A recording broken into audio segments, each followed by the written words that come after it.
Hello everyone, welcome back with another new video of nutrition tuition world. আমি চন্দ্রিমা, তোমাদের Nutri guide চলে এসেছি আজকে আবার আরেকটা এই বছরের under graduate admission WBCAP 2026 related information তোমাদের সকলের সাথে শেয়ার করার জন্য। অলরেডি কিন্তু 9th অফ জুনে আমাদের কিন্তু প্রথম যে প্রেফারেন্স লিস্টটা পাবলিশড হয়ে গেছে। তো এইবার WBCAP থেকে কতগুলো গুরুত্বপূর্ণ ভর্তি এবং আপগ্রেডেশন সংক্রান্ত তথ্যই আজকের ভিডিওতে আমি তোমাদের সঙ্গে শেয়ার করব। তো যারা যারা এই বছরের আন্ডার গ্র্যাজুয়েট স্টুডেন্টসরা রয়েছে তারা অবশ্যই ভিডিওটাকে উইদাউট এনি স্কিপ লাস্ট অবধি পুরোটা দেখার চেষ্টা করবে। প্রথমেই যেটা বলে রাখি, যাদের এক চান্সেই প্রথম রেফারেন্স লিস্টে চান্স পেয়ে গেছো তারা অবশ্যই যেটা করবে যে কলেজে সিট অ্যালটমেন্ট পেয়ে থাকলে 15ই জুন 2026-এর মধ্যে অ্যাডমিশন ফিস জমা দিয়ে সেই ভর্তিটা তোমাকে নিশ্চিত করতে হবে।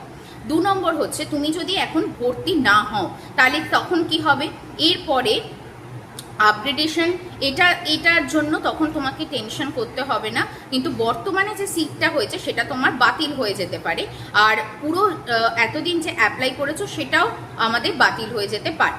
তো অনেকেই এটা ভেবে থাকে যে অ্যাডমিশন না নিলে অটো আপগ্রেড হয়ে যাবে, কিন্তু WBCAP থেকে কিন্তু বলা হয়েছে অ্যাডমিশন ছাড়া অটো আপগ্রেডেশনের ব্যবস্থা নেই। মানে তোমাকে কোথাও একটা ভর্তি হয়ে তারপর তোমাকে অটো আপগ্রেড তুমি সিলেক্ট করতে পারবে। আপগ্রেডেশনের সুযোগ পেতে হলে তোমাকে অবশ্যই আগে অ্যাডমিশনটাকে নিতে হবে।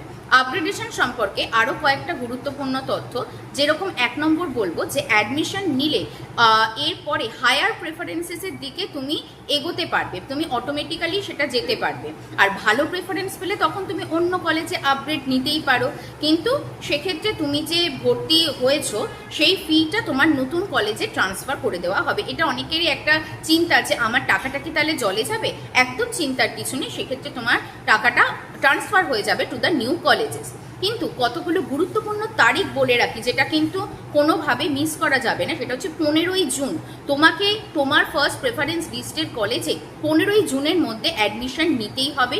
কারণ কি 20শে জুন 2026-এ কিন্তু সেকেন্ড মেরিট লিস্ট বা আপগ্রেডেশন রেজাল্ট প্রকাশ হবে।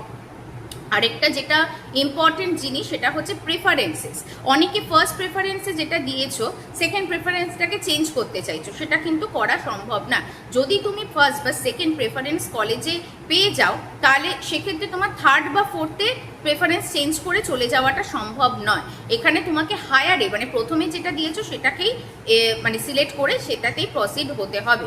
এবং আরেকটা জিনিস জানিয়ে রাখি, অনেক এরকম স্টুডেন্ট আছে যারা ওয়েস্ট বেঙ্গল জয়েন্টের জন্য প্রিপারেশন নিচ্ছ, তারা যদি কোনোভাবে সেটাই চান্স পেয়ে যাও, অলরেডি কোথাও ভর্তি হয়েছো, তো আমাদের UGC থেকে রিফান্ড পলিসির মাধ্যমে নির্ধারিত সময়ের পর আমাদের ভর্তির ফি ফেরতের একটা সুযোগ রয়েছে। তো এই ভিডিওটা থেকে আমরা কি জানতে পারলাম সেটা হচ্ছে, তোমার ফার্স্ট প্রেফারেন্সের কলেজে অ্যাডমিশন নিতে হবে, সেইখানকে সিটটাকে তোমাকে রিজার্ভ করে নিতে হবে এবং সেটা করলেই তুমি আপগ্রেডেশনের সুযোগ পাবে। কিন্তু মাথায় রাখতে হবে অ্যাডমিশন না নিলে আপগ্রেডেশন অটো আপগ্রেডেশন কোনোভাবেই হবে না। তো আশা করছি ভিডিওটা তোমাদের যারা স্টুডেন্টসরা রয়েছে ইনফরমেটিভ মনে হচ্ছে। তো অবশ্যই তোমরা ভিডিওটাকে বন্ধুদের সঙ্গে শেয়ার করতে ভুলো না। এবং নিউট্রিশন টিউশন ওয়ার্ল্ডের তরফ থেকে জানাতে চাই, আগামী জুলাই মাস থেকে food and nutrition Calcutta university first সেমিস্টার্সের অনলাইন অফলাইন ব্যাচ কিন্তু স্টার্ট হতে চলেছে। তো যারা যারা ইন্টারেস্টেড আছো, স্ক্রিনে যে প্লেয়ারটা যাচ্ছে হোয়াটসঅ্যাপ নাম্বার তোমাদের মেনশন করা রয়েছে, তোমরা অতি অবশ্যই হোয়াটসঅ্যাপে কন্ট্যাক্ট করো উইদিন 30শে জুন। তাহলে তোমরা জুলাই মাস থেকেই সেমিস্টার 1-এর ক্লাসেস জয়েন করতে পারবে in private tuition of nutrition tuition world. তো আজকের মতো এই ভিডিওটা রইল এই অবধি। খুব শিগগিরই দেখা হচ্ছে নতুন কোনো ইনফরমেশনের ভিডিও নিয়ে।